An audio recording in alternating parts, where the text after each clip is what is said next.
एक ऐसी प्रार्थना जो सदियों से करोड़ों लोगों के दिल और जुबान पे राज कर रही है। एक ऐसा भजन जो हमें शक्ति, भक्ति और समर्पण का असली मतलब सिखाता है। जी हाँ, आज हम बात करने वाले हैं हनुमान चालीसा की। ये वो शब्द हैं जो सुनते ही मन में एक श्रद्धा का भाव जगा देते हैं, है ना? यहीं से तो शुरू होती है वो 40 छंदों की यात्रा, जिसमें शक्ति और सेवा का पूरा सार छिपा है। ये पंक्तियां मानो हमारे मन को उस दिव्य अनुभव के लिए तैयार करती हैं। तो सवाल उठता है, आखिर क्या है ये प्राचीन भजन? ऐसा क्या है इसमें कि आज भी करोड़ों लोग इसे रोज पढ़ते हैं? क्या है वो खास बात जो इसे पीढ़ी दर पीढ़ी इतनी ताकतवर बनाए हुए है? चलिए आज इसी की गहराई में उतरते हैं। तो सबसे पहले बात करते हैं कि ये है क्या। ये 40 छंदों का एक भजन है, एक ऐसी स्तुति जो 16वीं सदी में रची गई थी। तो जैसा कि नाम से ही पता चलता है, चालीसा मतलब 40। इसमें 40 चौपाइयां यानी छंद हैं। और जानते हैं इसे किसने लिखा? इसे लिखा था 16वीं सदी के महान कवि संत तुलसीदास जी ने, वो भी अवधी भाषा में। और ये पूरी की पूरी रचना सिर्फ और सिर्फ भगवान हनुमान को समर्पित है। तो अब आते हैं इस भजन के महानायक पर, हनुमान। ये चालीसा असल में उनके दिव्य और शक्तिशाली चरित्र का एक जीता जागता चित्र हमारे सामने रखती है। महावीर, विक्रम, बजरंगी, सिर्फ ये 3 शब्द ही उनकी ताकत का एहसास दिलाने के लिए काफी हैं। महावीर यानी सबसे महान वीर, विक्रम मतलब महापराक्रमी, और बजरंगी यानी जिनका शरीर वज्र जैसा मजबूत हो। ये शब्द उनकी असीम शारीरिक शक्ति की एक झलक देते हैं। लेकिन बात सिर्फ शारीरिक बल की नहीं है। चालीसा उन्हें ज्ञान गुण सागर कहती है, यानी वो ज्ञान और गुणों के भी सागर हैं। जय कपीसती हु लोक उजागर, मतलब उनका यश तो तीनों लोकों में फैला हुआ है। उन्हें अतुलित बल धामा भी कहा गया है, जिसकी ताकत की कोई तुलना ही नहीं हो सकती। और पवन सूत यानी पवन देव के पुत्र। तो इतनी ताकत, इतना ज्ञान, हनुमान जी ने इसका इस्तेमाल कैसे किया? चालीसा हमें बताती है कि उनका हर एक काम, उनका हर एक पराक्रम निस्वार्थ सेवा से भरा था। उनके हर काम के पीछे सिर्फ और सिर्फ एक ही मकसद था, एक ही धुन थी, राम काज करबे को आतुर। मतलब भगवान राम का काम करने के लिए वो हमेशा तैयार रहते थे, उत्सुक रहते थे। उनकी सारी शक्ति, सारे गुण, सब कुछ बस राम सेवा के लिए ही था। और देखिए, वो अपनी शक्तियों का इस्तेमाल कितनी समझदारी से करते थे। इसका सबसे अच्छा उदाहरण हमें लंका में मिलता है। जब उन्हें चुपके से माता सीता का पता लगाना था, तो उन्होंने धारण किया सूक्ष्म रूप, एकदम छोटा सा।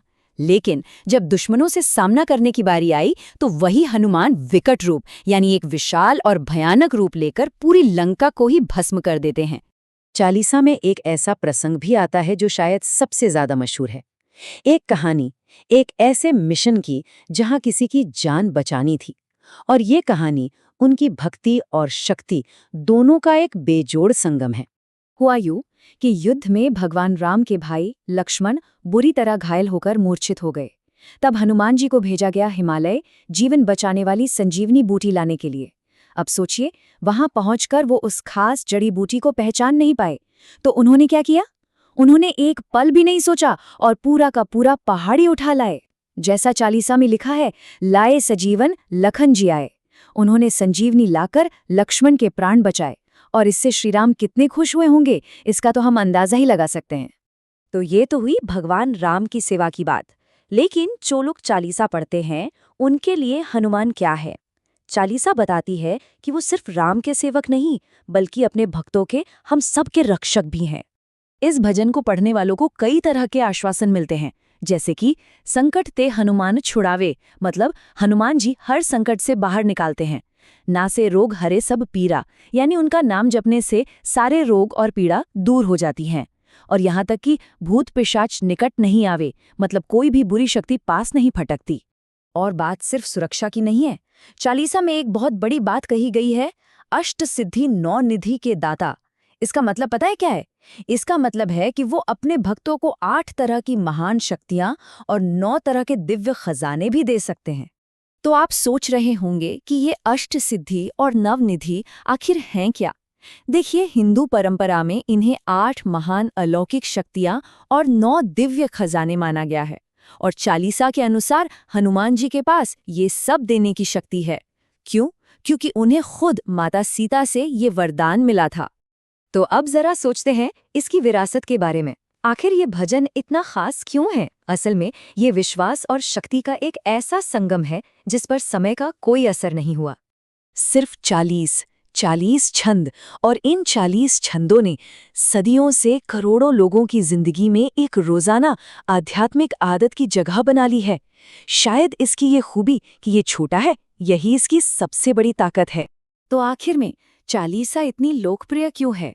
इसका राज शायद इस बात में छिपा है कि ये हमें सिखाती है कि निस्वार्थ भक्ति, सेल्फलेस डिवोशन ही असली ताकत, कृपा और हर मुश्किल से पार पाने का रास्ता है।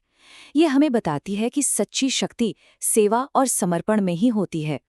और ये हमें एक बहुत गहरे सवाल के साथ छोड़ जाती है कि 16वीं सदी में लिखी गई 40 छंदों की इस छोटी सी कविता में ऐसी कौन सी ताकत है जो आज की इस मॉडर्न दुनिया में भी लोगों को इतना सहारा, इतनी प्रेरणा देती है।